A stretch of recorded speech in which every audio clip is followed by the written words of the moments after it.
Check. All right, so welcome to West Wednesday. This is week 609, Yep. and we're in front of Urban Reads, doing a very special West Wednesday because one of our queens have been getting threatened by white supremacists, and it's really sad, especially in the times that we're in right now. So we're out here standing in solidarity with this queen, and it's just really sad. And this is a sign that been with me literally around the world. I bought it out of retirement tonight. Yeah, and I had this. Unfortunately, I took this when I met Eric Gardner's family. I took this to sign to Ferguson.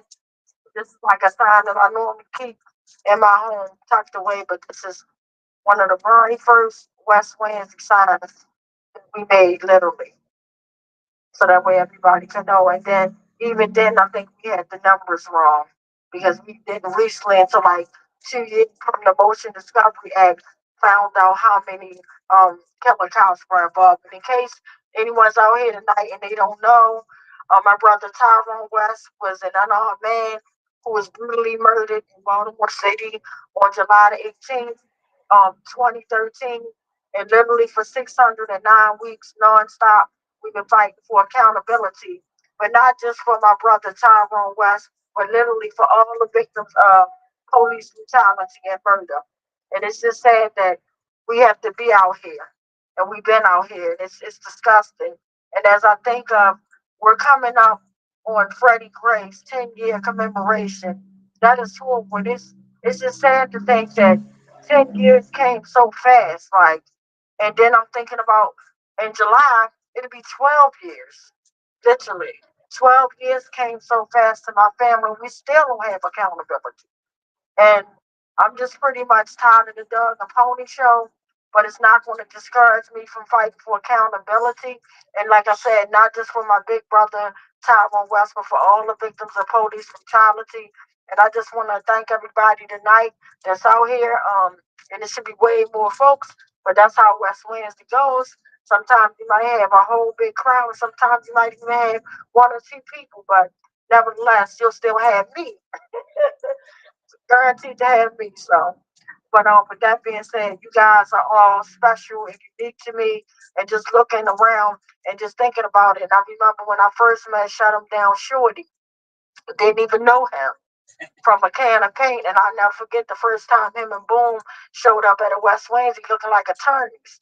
I literally thought they was attorneys. Like, Gray asked my family, do we want them to represent them for my brother case? So I already had my speech like, okay, but anyway, they came, and then Shorty, he always come from the sea, so he came with this big package that he gave my uncle, and he was like, "Yeah, this what I've been going through. I've been fighting this fight, and I want you to look at this stuff." And he was talking about what happened to his son and just all the stuff that he went through. So literally, to have a legend walk up to us and tell my family how to fight, because we didn't know anything about this, but we knew. Nobody had to tell us we was going to be out here. And that was without a doubt. We was literally out here and still want to be out here. Even when my family is like too tired and it's too heartbreaking, I'm still out here. So, but just looking back at something that started literally just with my family, and then I would see Shorty, like Shorty just pop up, Shorty and Boom, and the thing, and I gave Shorty the Shut Him Down name because I loved how one time we went to Northeast Police District and Shorty had all the politicians hung up. He called it potty training politicians, and he had them all on a clothesline, and I was like, wow. And then he had the toilet set out, which was unique. And then I remember meeting Mike. And that's my friend because I remember the first time he was the first one to get me to fly on an airplane. And I'll never forget, I was scared as hell, like I was shaking. Like I'm telling you, like, but Mike was right there, and Mike was the one who actually took me to Ferguson to meet Michael Brown's family when all that was going on.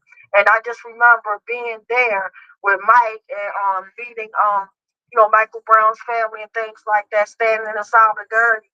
And all I kept thinking was Baltimore's we're not that far behind, like literally, like how many, and I knew that something was going to erupt. I knew it. And just like now, and I'm praying that it don't happen, But I really feel like with the changes that are going on, we're in for something else. And it's far worse. Like, I don't want to call it, but I just really feel like saying we're going to be literally fighting for our civil rights, and this disgusts me, and it breaks my heart because right now it's like on any administration. Let's be clear, we always see racism, right? Even Biden saying things about black and brown folks, and then he try to recall it. But the thing about this administration that pisses me off is just like a smack in your face, flat up front, like the conversations that used to just literally go on, inside of their houses and things like that with their family members. Now they're saying it and bluntly right in our face. And now any right of trying to keep us together, they're trying to script everything, like tear everything apart. And literally, we got to put up with this for a few more years, and it's disgusting to me. It is horrible. And that's why more than ever, we all need to pull together. Like every coalition, I don't care what city you're in, we need to pull together. We really need to pull together. That one fight, one cause, one purpose, because we're in a world of trouble right now. Like literally, we have no type of protection, like whatsoever. We really badly had some back then, but literally, right now, we have nothing. Like literally, right now, just with the threats that she's getting from white supremacists. Someone, a beautiful queen, Tiana, literally pours into communities and she sells her books and things like that. And she actually donates, proceeds to prison people that are locked up. She gives them books to read and all that. And anybody know reading is fundamental. So why is this lady getting threats? Like literally. And then I heard there were like actual people riding up and down here on dirt bikes. Literally. Okay, so that's my queen, and a big shout out to her because she's been like Batgirl on the scene. Like she's been out here like literally like every weekend, and not this is not her first time out here. But I just wanted to come out here and stand in solidarity and just let whoever know that's watching us right now. We are not intimidated. We're not intimidated by a long shot. We're not scared at all, as Shorty say. So we're gonna continue on fighting, and we're not just out here fighting for accountability for my big brother, but this is what fighting looks like. Coming together as community, stepping up, doing the right thing, down for the cause. And a lot of people in the community have not been out here to support this system. Like we should not wait to God forbid something happens for us to try to pour our hand out. Then it's too late. That's a missed call. Like we need to be out here now while she's screaming and crying, I need help. Because I know how it is to get threats from racist people. I'm still getting them a whole decade later. When I first started walking around with this little sign saying peaceful change, literally all type of racist people hit me up. And they're still hitting me. Talking about I should have been hung from a tree, how they was gonna rape me, all type of disgusting, horrible stuff that I wouldn't wish on my worst enemy. But that did not stop me and it's gonna continually make me fight. We always been standing down on truth. We always been standing down on integrity and respect. I thank God that for all the 609 weeks, we never ever, nobody never got hurt, thank God, and nobody never did nothing disruptive or whatever, like, to hurt someone or anything like that. Yeah, we done shut stuff down, yeah. Facts. Shut streets down. I let my white friends let me use their white privilege to ride up one-way streets. Definitely couldn't have did it without y'all. I'm looking like I didn't know we was going this route, but it's cool.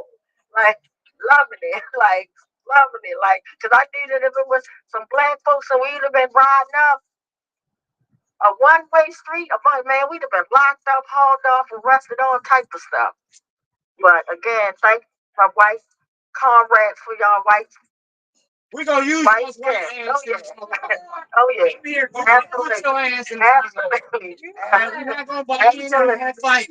Yes. Yeah. So again, and I see folks showing up. How you doing, my brothers? Kings showing up. So real quick, in case anybody don't know, my brother Tyrone West, one unarmed man, was executed on July the 18th, beat to death, tortured in broad daylight. camera footage, all that. Ask me if we got any, nothing. And this was before Freddie Gray. This was even before Michael Brown. This was before Eric Gardner, my brother. And we've been out here nonstop 609 weeks. That's a long time to do anything. But I'm dedicated to the cause. I'm not going nowhere.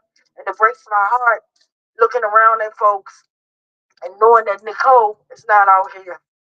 And Nicole recently passed away. She is the I'm sorry. She is the wife of Anthony Anderson's son Marcus. And this beautiful queen would come out here every week with us.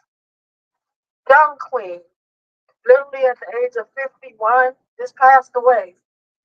Just gone. But she wasn't only just fighting for her father-in-law that she never got a chance to meet. She was also fighting for her daughter who was killed from community violence. And this is saying it breaks my heart for a mother to leave this world, still fighting for her baby and her father-in-law. It's still no accountability. And the part that breaks my heart is when she finally got to come out of her shell and show the world who she really was. The beautiful queen, outspoken, could sing. She could do comedian, like she did comedy. She was a comedian. She did comedy. A mother. She just was a great person. But to literally have to go to memorialize her broke my heart. Seeing her family, seeing her daughter, and then the saddest part, I really feel sorry for her whole family. But her son, the saddest part, when Nicole passed away, she was her last Facebook post was so profound. She was talking about her son, father, who had just passed away, and she was saying that God said if we don't come together and laugh, He'll bring us together to cry. And now we're crying. She's no longer here. We had to go and support her. I'd have rather been able to go support her at one of her comedy shows where she was doing movies and everything. Her and her husband Marcus owns a football team. And in case you don't know who Anthony Anderson is, and I'm a pastor, Mike, I promise. But Anthony Anderson, he was killed a year before my brother, another unarmed young black man who was in Northeast Baltimore. And literally, it was his granddaughter's birthday. And he literally was going to the store in celebration of his grandbaby. And literally, this man was killed right in front of his mother and his grandbaby. They don't care. He was tossed on his head like a basketball, literally murdered. And then they deemed, and the saddest part, back then, the medical examiner's office, they deemed it a murder, a homicide. They literally said it was a homicide. No one got charged. And at the time, Greg Bernstein was in office. He laughed in Anthony Anderson's family face. And the same thing he did, the disrespect he did in my family face. But the difference was we was out there every week in front of his office. At his house, everywhere. And I begged people not to vote for him. And they didn't. And I thank God we got his little pretty butt out of office. I'm not trying to say any potty words. Yeah, Donald Trump Jr. So anyway, I'm gonna pass the mic to my sister Dina. Mic check. Mic check. I just wanted to give more context to why we're out here. Tia Hamilton, the owner of this establishment, which isn't normally open on Wednesdays, which is why it's closed, but she's getting an award tonight by a women's group for Women's History Month and for all of the work that she does.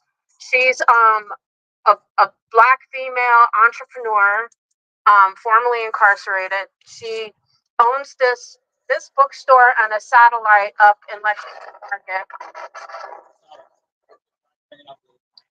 She owns a satellite branch of this bookstore up in Lexington Market, and she has a couple of other business ventures.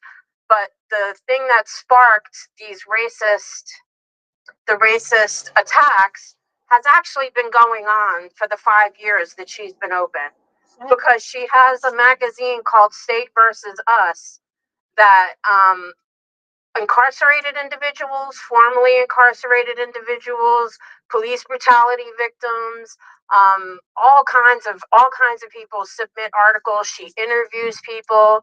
She puts all the gory details of cases in it, including photos of autopsies that families have shared with her because medical examiners in other jurisdictions are lying on police brutality victims. So she's been getting threats the whole time. It's just for some reason it got ramped up after the inauguration. And once all of the DEI shit like started happening or whatever, and all the layoffs and whatnot, it ramped up. They were sending her photos of lynchings, saying, "We found your family tree." They were, I mean, it was disgusting. It was disgusting shit. And nobody was coming up here. She was just like, "Hey, like, who's got my back?" And so people started like sporadically coming up here, but the police weren't doing anything. Nobody was doing anything.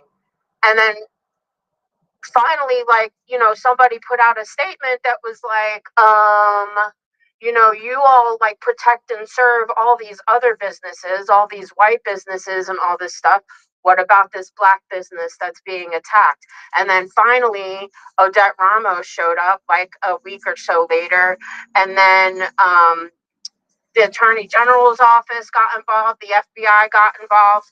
But what I'm glad that they're doing that. I'm glad they're assisting her. I'm glad they're hunting these fucking morons down. But my whole point of what I'm trying to say is that it's because this is a business. That's why they're stepping up. They didn't step up for Tawanda because she's not a business. She's not a corporation. She's not an entity that that's what I'm saying. Like, they wouldn't have come to Tia's aid if Tia was just putting out this magazine and she didn't have business establishments. I mean, let's just make this shit perfectly clear, because that's the reality of the world that we live in. They care about money. So, but this is happening across the United States, everywhere. There was an ice cream shop in South Baltimore, like last year or the year before, that was undergoing the same kind of attacks. And I have a theory. That it's these insecure incel white dudes that, and they girlfriends. whatever, but like it's mostly men. I'm just gonna tell you that it's mostly men because I've seen the post, but they are literally like doing nothing with their lives. Most of them are probably like, could probably benefit from some of her services, because some of them were probably like January 6 people. But like, this is like, they have like this crazy freaking mentality, but like they're sitting at home seeking out this business's pages. And I think honestly that they thought she was a black man because she didn't have her face on everything, whatever. And then when they realized it was a black woman, they ramped it up. And it's because they're sitting at home. They don't own any businesses. They most likely don't even have jobs. And if they do, maybe they were laid off by the asshole that they voted into office. But like, they see a formerly incarcerated black woman winning, and they can't fucking stand it. They cannot stand to see black people winning, especially a black woman, because let's just face it, this isn't just a racist country, it's a misogynist country. That's right. So, and she's got double whammy. She's a female black entrepreneur business owner who is fucking winning, and they hate that because they're losers. She even challenged them. She's like, "Look, just fucking come here. Let's handle this. Like, I don't like a faceless enemy. Like, come out from behind your computers and just come on." But they they won't do it. They won't do it because you know what all these fascists, all these racists and everything, all it boils down to is that they're cowards. They're cowards because I was here the first week that she sent out a call, and I was out here cleaning her windows, being of service to her. And 2 dudes dressed like Proud Boys, white men on dirt bikes, rode right down here on Greenmount Avenue. When do you ever hear of white guys on dirt bikes on Greenmount Avenue?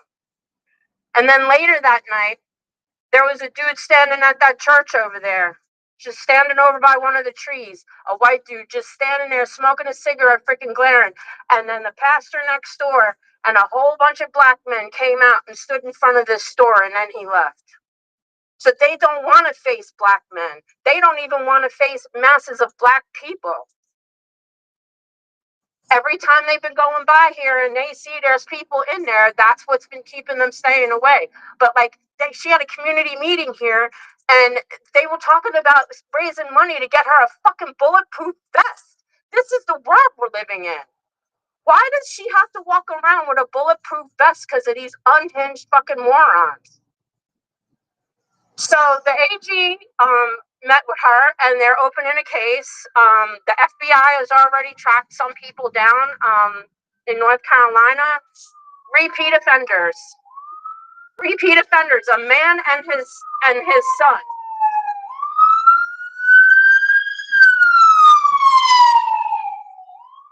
A grown-ass man and his grown-ass son, repeat offenders, and almost all of their victims were women business owners. So this is like how much they hate women in this country. So she's got the ball rolling. She's got all of the right people doing all the right things for her, but it's only because it's a business. And I want to make that perfectly clear because the FBI and the Attorney General's office would not have come to her aid if there weren't businesses involved. And that's really fucking sad because you should be able to get help and assistance from whoever you need it from. But we all know as well as anybody that they don't help you. They don't help you. She's been 12 years waiting for accountability. Miss Dorothy's been waiting 30 years for accountability for the death of her son. Like, this is fucking ridiculous. It's ridiculous. And something needs to be done, but there's really going to be something, like, I'm telling you, I feel it in my bones. I'm going to be surprised if we make it to June without some shit going down across this country. We got to have each other's backs. We have to. All the people on the right side of this, it doesn't matter what you look like or who you are. If you are anti-fascist, anti-racist, you have to just look beyond your differences with people who are on the same side and band together and just we gotta all link up. We gotta have each other's backs. We can't have anybody who is living in fear near us because those are the people that'll get you killed. You know, they're going so far as to protect Tesla dealerships, calling people protesting out there domestic terrorists, like for a fucking business. So this is like what the theme of my little rant here is they only care about money and business, which is why we gotta have each other's backs, which is why we gotta stand next to each other. And you need to make sure that the person that you are standing shoulder to shoulder with when this shit starts going down is going to be somebody that has your back and not somebody that's going to run, not somebody that has some kind of little still racist notion in their head or whatever. You got to be careful, but you got to band up. Mic check. Mic check. Mic check. Yeah. Get back here. There we go. I just wanted to set the record straight a little bit on one thing, and that is the FBI did not find anybody. Right. This way? Okay. Maybe. We'll see. The FBI did not find anybody. Tia gave us some information about and some samples of stuff that had been sent to her, and we took them to some people, and they did their work. They looked on the internet. They followed it around, and we gave Tia the names that she had in North Carolina and a couple other names, and those names were given to the FBI, which I'm not entirely fond of, but nonetheless, it's somebody who can do something. But that was not it. But they didn't do her any favors. But it was community action that got those names and brought that forward. And if you're waiting for the FBI, you'd be waiting for a long fucking time. So I just wanted to clear that up, and then I also wanted to say that and I know we're in front of Urban Reads, but I want to talk for just a second about uh, no, Red Emma's, the other bookstore. We can talk about Tupelo if you want, but anyway, Red Emma's on April 5th. There's going to be a presentation there by a bunch of people who are on the Imaginary Crimes Tour, which is people who are troop touring around trying to raise money because they can't get jobs because they were arrested at the Cop City protests. And so, if you're interested in anti-police violence and police abolition and those sorts of things, it's something to put on your calendar. It's April 5th, and then they're also going to be in DC on the 6th, but I don't know where that is. So that's all. Mic check. Mic check.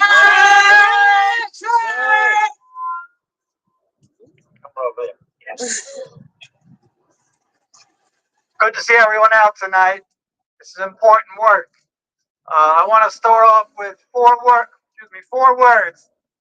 Make racists afraid again. Once again, make racists afraid again. And I want to tell a story when we succeeded in doing that in Baltimore.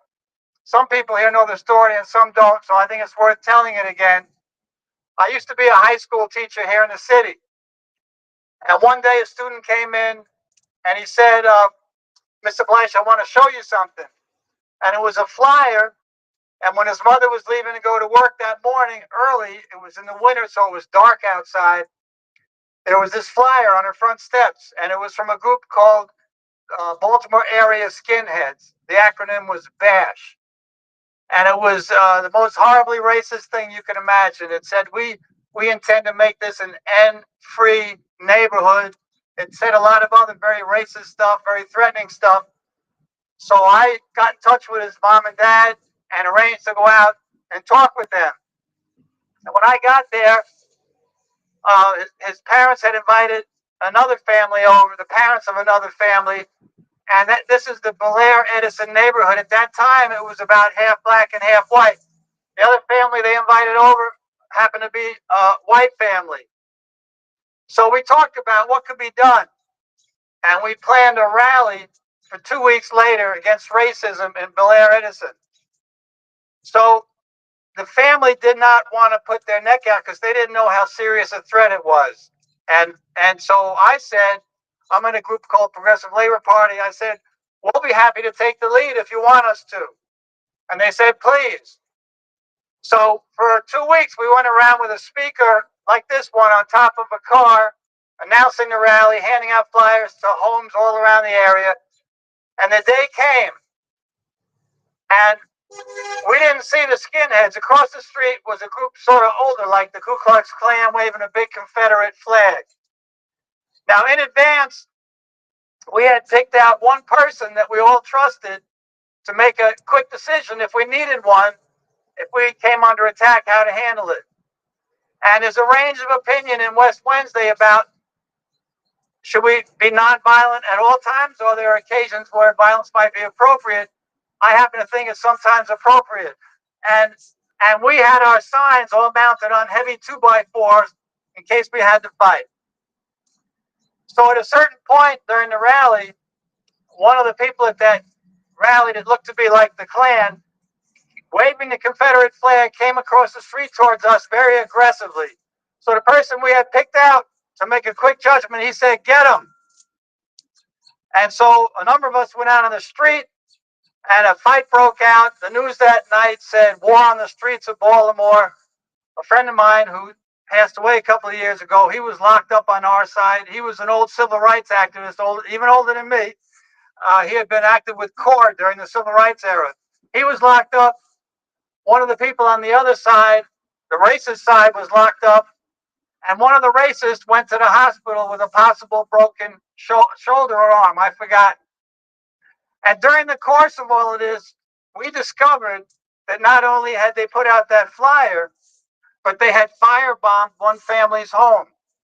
It happened to be a white family, but one of the members of the family was going out with a black woman, and that's the reason they were targeted.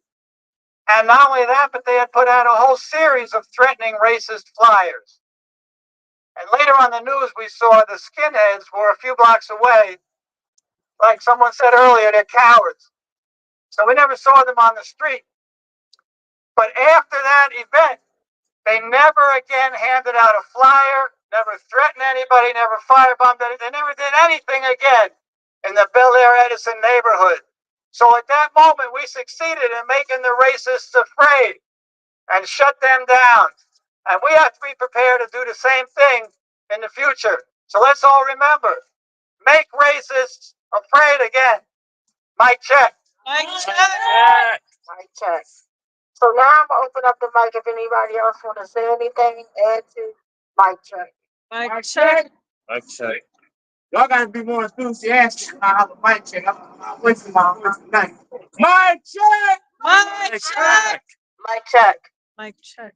When black women are under attack, what do? Stand up, fight back. When black women are under attack, what do? Stand up, fight back. Fight back, fight back, fight back. Fight back, fight back. My name is Kalia, lifelong Baltimore resident, and just like Bill, a member of the Revolutionary Communist Party Progressive Labor Party, which is separate from West Wednesday but has a long history of supporting Tawanda and supporting around the country victims of police brutality, those living and those slain by the police, racist, slave-catching descendants.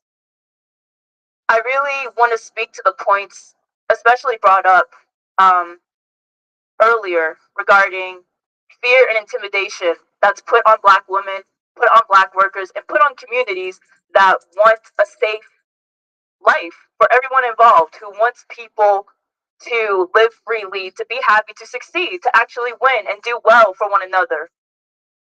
I do agree that these skinheads, these supremacists, these Confederacy touters are cowards. You know, we have a history of showing that when people are pushed to a point where they do have to fight back, the ones that are already oppressing them show their true colors. They don't actually want the smoke. They don't actually want the fight.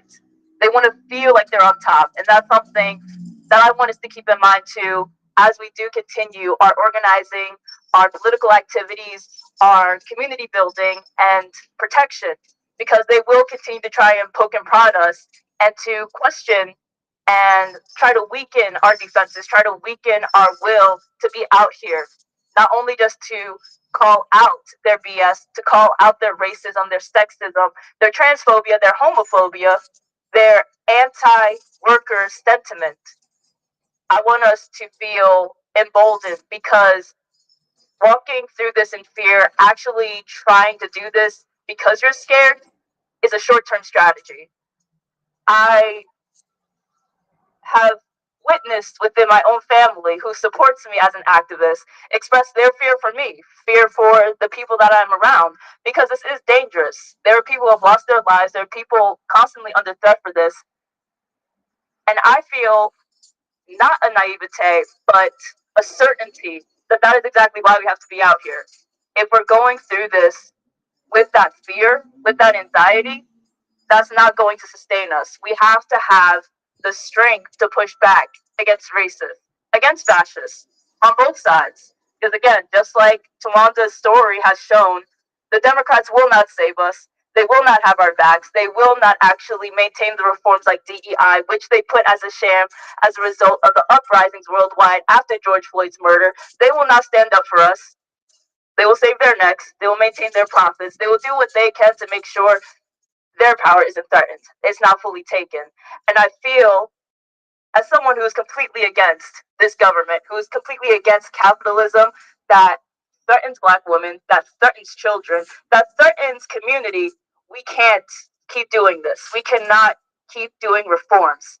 I respect the West Coalition, and I will continue to fight with the West Coalition, but I feel that long term, this is not a system that can be reformed. This is not a system that can be saved. It has to be taken down, and I do believe doing that is with communism.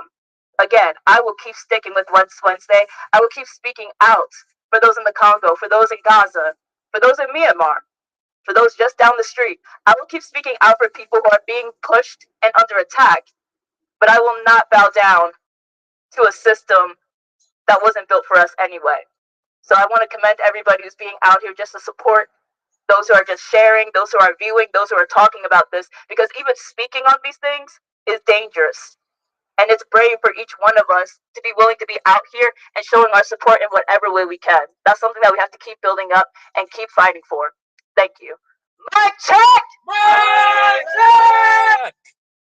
Do anybody? Don't fall. Anybody else want to say anything? So, all right, come on. Mic check. Mic check. What's up, everybody? Yeah, so my name is John Gray. I'm with the Baltimore Algebra Project. I don't know why Henry ain't come up here with me. Come on, Henry. Baltimore Algebra Project. BAP for short. You feel me? But yeah, we out here. We do work with community organizing and math literacy with young people. I wanted to say, like, I think it's crazy that this is our, well, not like the Algebra Project, but me personally, this is like our first West Wednesday. You feel me? 609 weeks is like crazy. And you most definitely appreciate y'all for having us, and commend all of y'all for being out there. 609 weeks is crazy, and 609 weeks, and the entire city isn't in the same uproar. You feel me? It's crazy. So I would just say to all of us and like ourselves, like, we're gonna be out here. Wednesday's coming, and we want to bring the young people, but we gotta like spread the word, and to the point. You feel me? We gotta spread the word. We gotta keep going on. A lot of the reasons why there are a lot of other Tyrone West in the city is because I think deep down we think it's not really solvable. So we keep, going to sleep, waking up, keep it pushing. But we gotta like operate under a different mindset. You feel me? So we gotta spread the word. We gotta bring the young people in. We gotta talk to the neighbors, the schools, the flyers, whatever it takes. But that's his murder was crazy. The injustices and the crazy stuff that happened after his murder was crazy. So that and it's still going on. You feel me?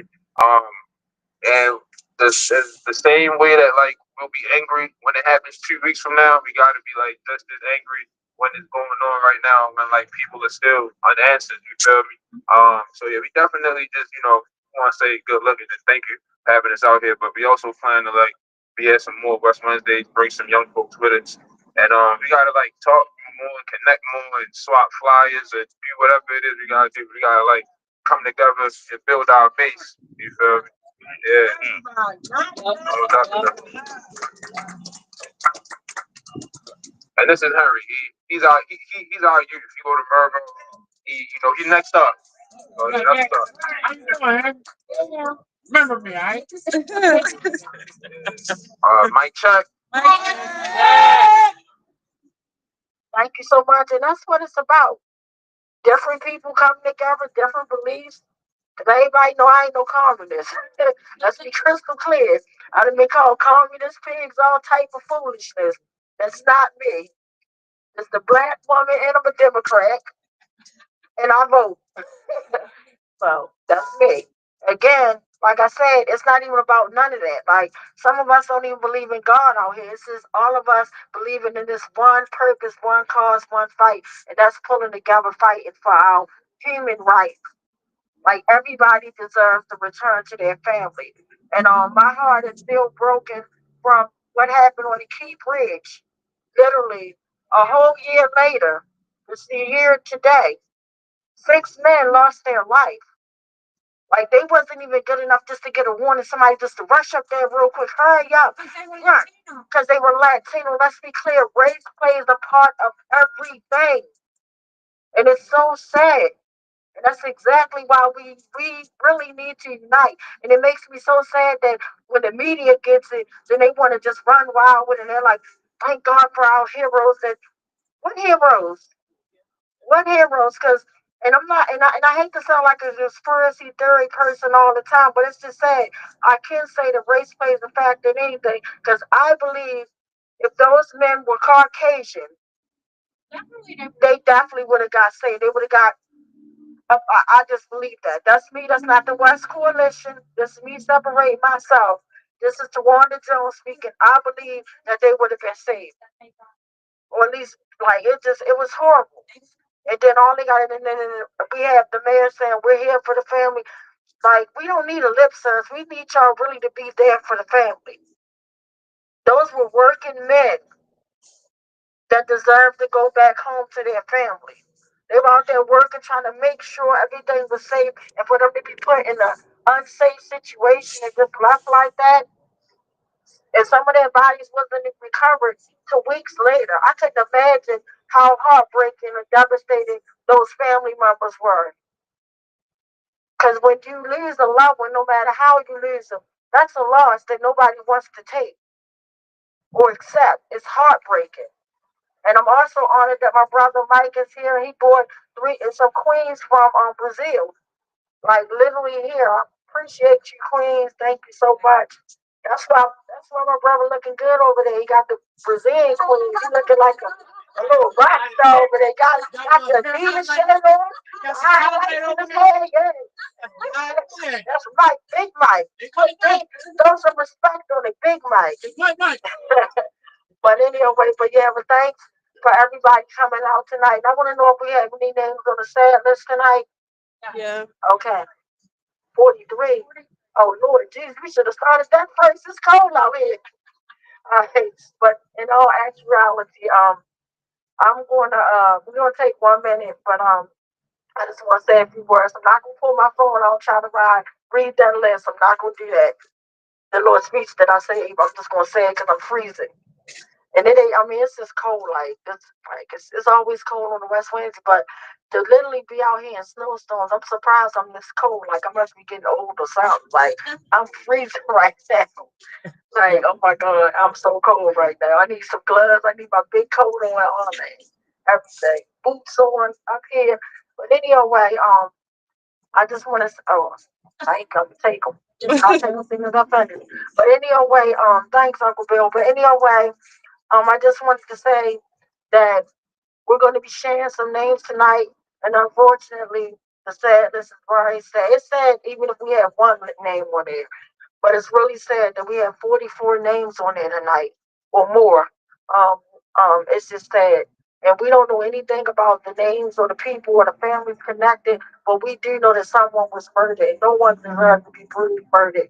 Unfortunately, we don't have information that we get to know about any of the cases. All we get our information pretty much from the news media platform or whatever, things like that, from the community violence and the police brutality list. But again, we don't know anything about anyone involved in the situation. But again, I believe that no one, and I say this from my heart, no one deserves to be brutally murdered.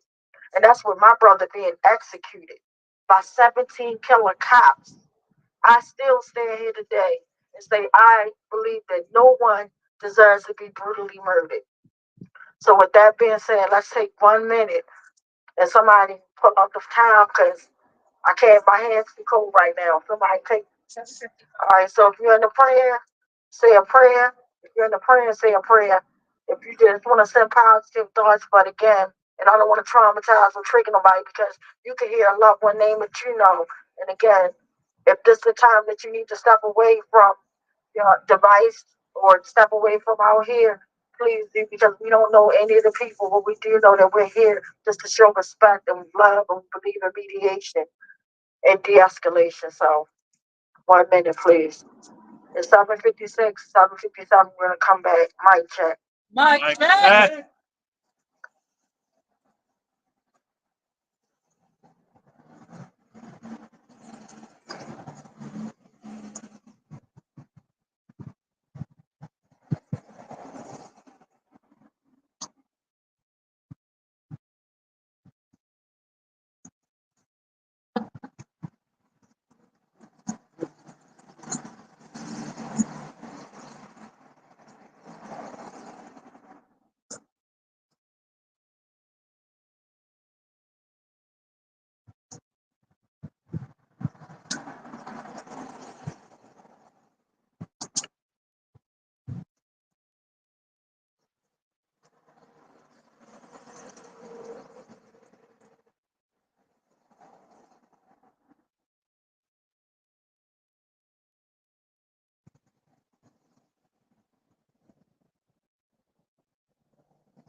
Thank you so much.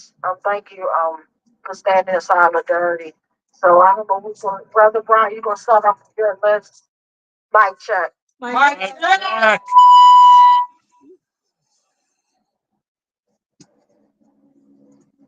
Yeah, thank you, Tawanda. Oops. Let me see how I do that. Yeah, every week we have the names of people who died by violence here in Baltimore. Um, all violence is violence. Police violence is it's particularly heinous, but these people were taken. Their families were shattered. Their networks of friends, their communities were shattered, and so we lift up their names, um, both to recognize and stand in solidarity with them and their loved ones, and to remind ourselves what we're doing out here. So if you would just echo the names back to me. Kendall Brown. Kendall Brown. Derek Lamb. Derek Lamb. Thank you. Thank you. And now we're gonna have the police brutality list. Mic check. I'm starting off with 13 of the 43 total names of those killed by the police. Do we have the exact date range? March 1st to mid-March. I don't know exactly. 15th to the 15th. Okay. The 1st through the 15th of just this month. 43 names. Starting off on March 1st, in Concho, Arizona, an unknown male whose name was withheld by the police. Cell blocks for killer cops. Ashe. In Boston, Massachusetts, a 32-year-old male, Lamarck Jaramillo. In Orlando, Florida, a 62-year-old male whose name was withheld by the police. Cell blocks for killer cops. In Huron, Georgia, on March 2nd, a 39-year-old female, Danielle McDowell. On March 3rd, in Tuba City, Arizona, an unknown person whose name was withheld by the police. Cell blocks for killer cops. On March 4th, in Crossville, Tennessee, 42-year-old male, Jody Tollett. In Mountain View, Hawaii, a 28-year-old male, Isaiah Forshee. In Bakersfield, California, 42-year-old male, Homero Corona. In Clinton, Oklahoma, 28-year-old male, Joseph Layton. In Mammoth Lakes, California, 39-year-old male, Jesus Uribe. In Hillsborough, Missouri, 38-year-old male, Timothy Johnston. On March 5th, in Boylston, Massachusetts, 25-year-old male, Patrick Sargent. And on the 6th, in Frisco, Texas, 43-year-old male, Gregory Shepard. Now I pass the rest of the list off to Mike. Well, second verse. In DeMont, Colorado, on March 6th, 36-year-old female Christine Lewis. In Albuquerque, New Mexico, on March 6th, 36-year-old man Brian Padilla. In Hartford, Connecticut, on March 6th, unknown age, male William Elliott Bowen. In Glenside, Pennsylvania, on March 6th, unknown age, male, name withheld by police. Cell blocks for killer cops. In Phoenix, Arizona, on March 6th, everything unknown. Cell blocks for killer cops. In Harlan, Iowa, on March 6th, 36-year-old male David Plagman. In Staten Island, New York, March 6th, 55-year-old male Winston Johnson. In Charleston, West Virginia, On March 6th, 23-year-old male, Disnime Mitchell. Lexington, Tennessee, March 7th, 40-year-old male, Robert Tate. Damascus, Arkansas, March 7, 41-year-old male, Joseph Blair. Scottsdale, Arizona, March 7th, 42-year-old male, Joseph Santos. Jefferson City, Missouri, March 7, 53-year-old female, Julie Nehans. Charlotte, North Carolina, March 7th, 28-year-old male, Reggie Allen Knight. In Bismarck, North Dakota, on March 7th, 53-year-old female, Melanie Udell.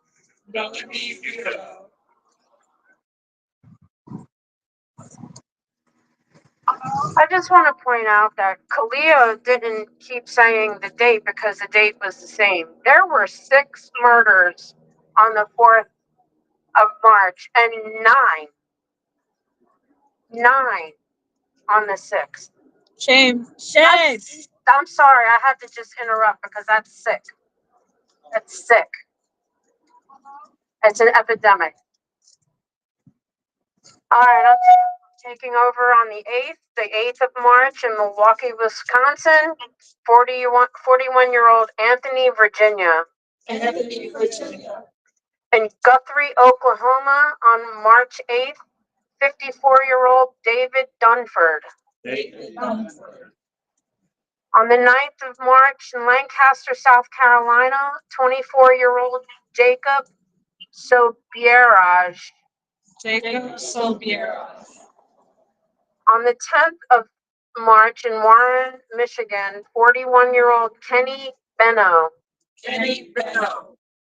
On the 11th of March in Cadiz, Kentucky, 21-year-old Jermaine Jackson Jr. On the 12th in Calhoun, Colorado, a male, unknown age, name withheld by police. Also on the 12th in Jacksonville, Florida, another male, unknown age, name withheld by police. On the 12th as well, Evanston, Wyoming, another male, unknown age, name withheld by police. On the 13th in Payson, Arizona, another male, unknown age, name withheld by police. On the 13th in McKinney, Texas, 43-year-old Freddie Ware. On the 14th in Helena, Montana, 36-year-old female Danielle Moore. On the 14th as well in Hilo, Hawaii, 39-year-old Christopher Lucretia. Also on the 14th in Los Angeles, California, 35-year-old Mario Sanchez. On the 15th in Fullerton, California, 19-year-old male Pedro Garcia. On the 15th in Salinas, California, I think it's like the second or third most murderous state by police. Unknown, it says unknown for the gender, but I think it's pretty obvious it's a male.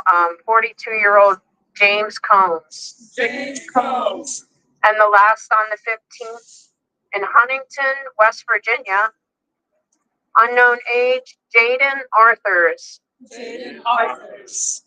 I just, I want to reiterate something that I say all the time when I'm responsible for reading part of this list.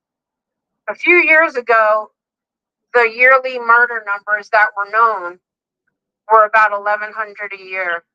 And we're approaching 1,500 now because they went from 3 a day to 5 a day. And now you're seeing 6, 8, maybe sometimes there's 1, but there should be 0.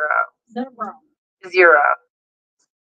And the last thing I want to say is I'm going to also reiterate, we need to band together. We need to band together, especially here in Baltimore, around Black business owners, around Black females, and anybody who's coming under attack.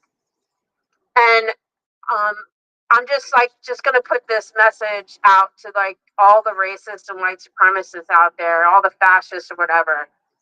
Don't even fucking bother messing with people in Baltimore. Don't come here because we're gonna fight you. Like, we ain't afraid.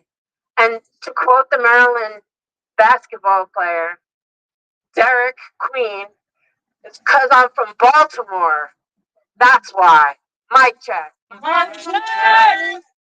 I'm glad my sister got it on fire. 'Cause I need the fire. I'm cold.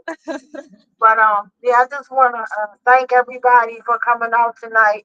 And it was just really sad that we had, like it's sad for all these things, but this is the first time that I heard like 5 female names on a list at one time. And then we think about this being our month. It's just sad and disgusting. And a big shout out to all the queens out here tonight. Bless your heart. I wanted to do something special, but I always forget stuff. And I wanted to bring flowers for the queens, but I forgot. So sorry. But I love you guys. Keep up the good work. I want to give a shout out to Gretchen. Run up to Justice. Keep running, honey. Keep getting the names out. I don't know how you do it, but I can see because you got a beautiful body. But she was running. Well, I can't even, man, I can't even walk down to the Wavy Shopping Center right now without being out of breath. So big shout out to my queen right here. That's my real sister, West, right there. There's She always come out to support. Just a shout out to my queen for coming out here today, doing the beautiful work, amazing work, taking pictures for the magazine, and just all the stuff that you do. Shout out. And shout out to this young queen. I really want to highlight you for being so powerful. I love when you speak, the way you articulate. You're so beautiful, so powerful, and I would be scared for you as well if I was your family, but I'm super proud of you. So big shout out to all my queens. Shout out to my sister Dina, who never uplifts anyone. Like shout out, she's so amazing. She's been out here. And I just want you to know how beautiful you are. We see it. We love you. We acknowledge it. The beauty, she got the beauty, the brain, and the bang. So she got it all. Just shout out to all my beautiful queens. Just big shout out. Love you. Remember, live to love to live. I love you all. And we will see you next West Wednesday. Mic check.